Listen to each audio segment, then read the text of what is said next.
Now let us define what is Mach number.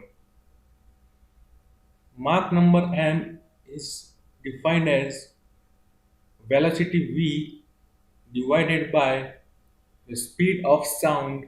So this is a simple definition of Mach number, which is v by a.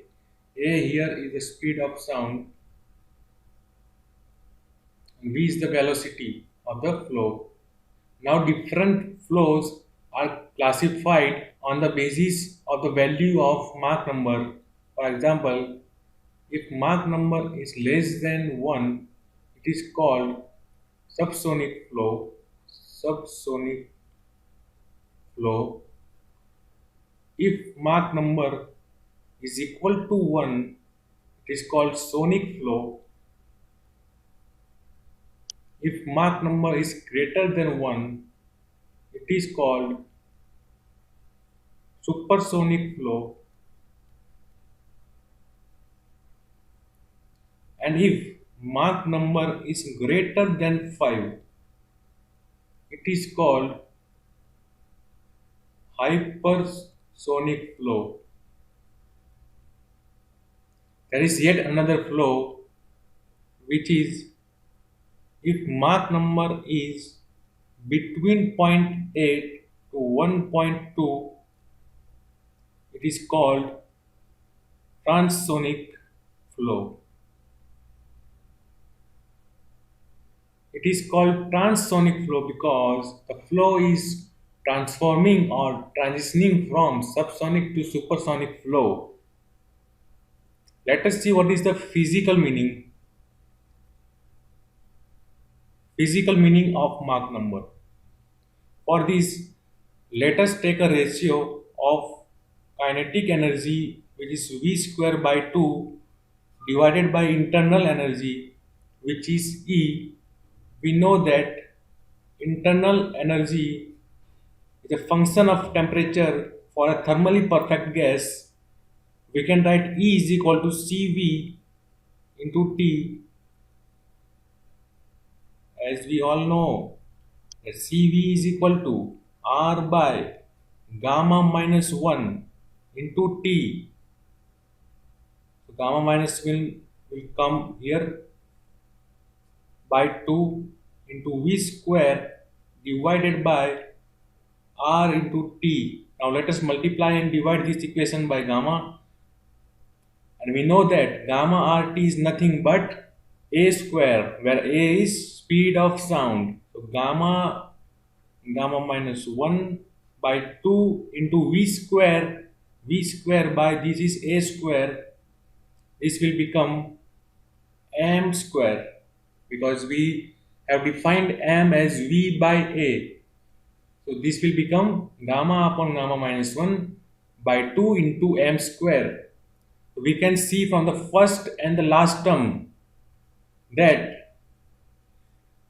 the square of the Mach number is directly proportional to the kinetic energy divided by the internal energy. So in conclusion, we can say that Mach number is a measure of directed motion of the gas compared to random molecular motion of the gas.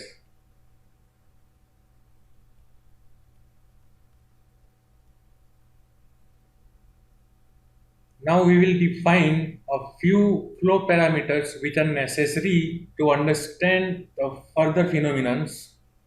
The first one is characteristic Mach number m star. To understand what is characteristic Mach number, let us look at a fluid element at some point A inside the flow field, and this fluid element is traveling at some Mach number, say m, velocity v, it will have some pressure P, temperature T, etc. Now imagine that we take this fluid element, I am repeating again, we take this fluid element and slow it down. slow it down if Mach number m is greater than 1, or speed it up if Mach number is less than 1 adiabatically till the fluid element reach at Mach number m is equal to 1. Remember that we are doing this process of slowing it down or speeding it up adiabatically, as well as it's an imaginary process.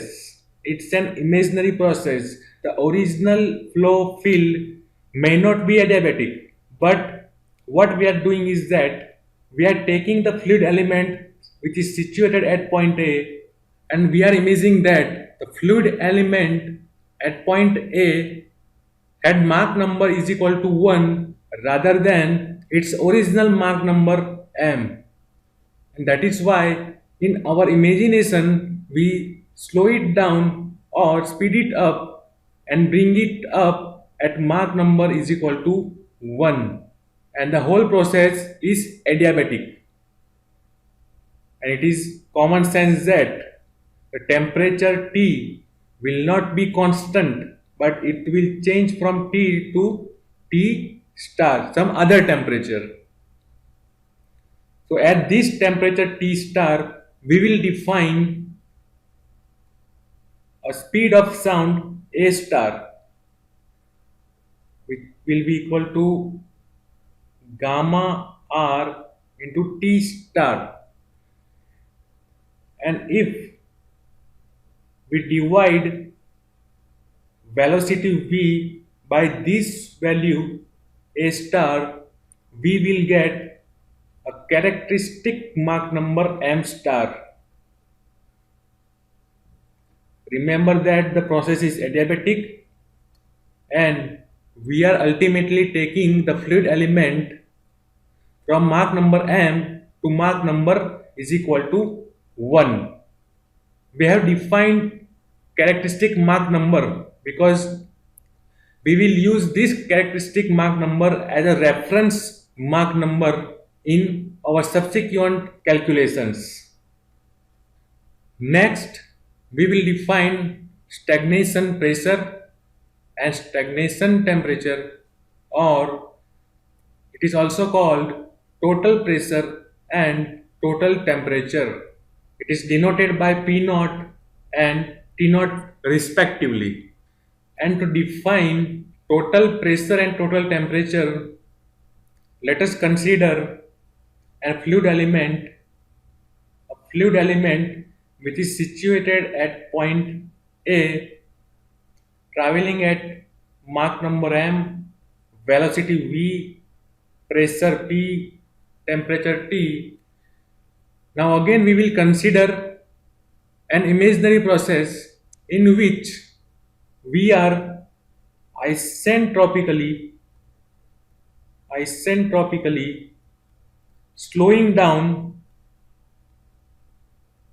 the fluid element at point A to speed v is equal to 0. That means we are stagnating the fluid element at point A. When we slow down a fluid element, its kinetic energy, which is u square by 2, converts into its pressure energy, which is its enthalpy, and we all know that enthalpy is a function of temperature, which is Cp into T. If H increases, temperature also increases, and when the fluid element stagnates, meaning V is equal to 0, in this process our temperature T will change to some T naught, because the whole kinetic energy is converted into its pressure energy, because the process is isentropically. And similarly, the pressure P will change from P to P naught. Here I want to make a note that to define total temperature, we only need adiabatic process. Adiabatic process. To define T naught, because when the process is adiabatic means H1 plus U1 square by 2 is equal to H2 plus U2 square by 2. H1 is Cp into T plus U square by 2. U2 is 0. H2 will become Cp into temperature T naught and U2 is 0. Hence, the last term is 0.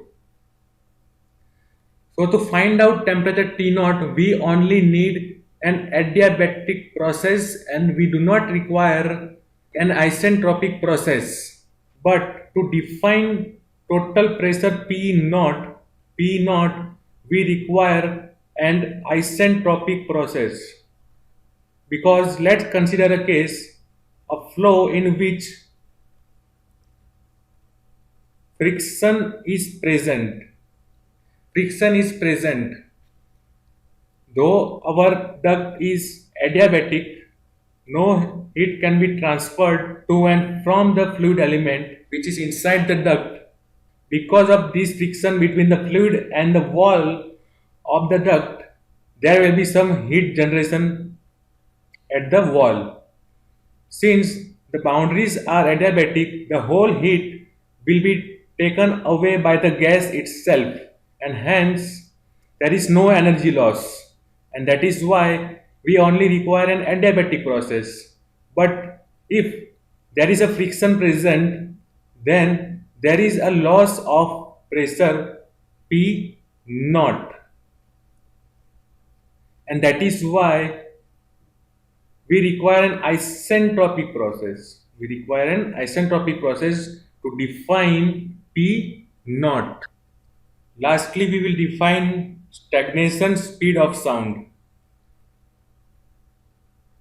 Stagnation speed of sound, A naught is equal to under root gamma R T naught.